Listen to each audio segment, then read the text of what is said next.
नमस्कार, मी सागर जोशी. TV9 मराठीमध्ये आपलं स्वागत. आणि बुलेटिनच्या सुरुवातीलाच एक महत्त्वाची बातमी आहे. पहाटेच्या शपथविधीवरून अजित पवार यांनी पुन्हा एकदा शरद पवार यांच्यावर जोरदार निशाणा साधला.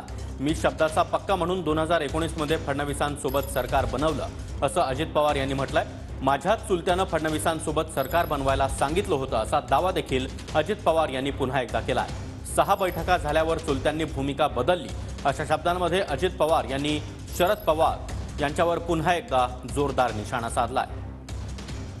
आपण शब्दाचा पक्का आहे म्हणूनच 19ला देवेंद्रच्या बरोबर सरकार केलं होतं.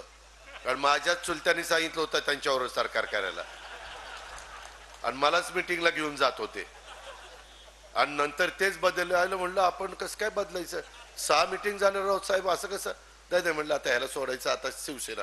म्हणलं ही कसं काय चालेल.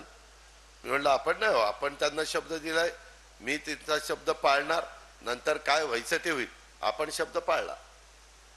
त्या पद्धतीनं मित्रांनो मी कुणाला दुखवत नाही.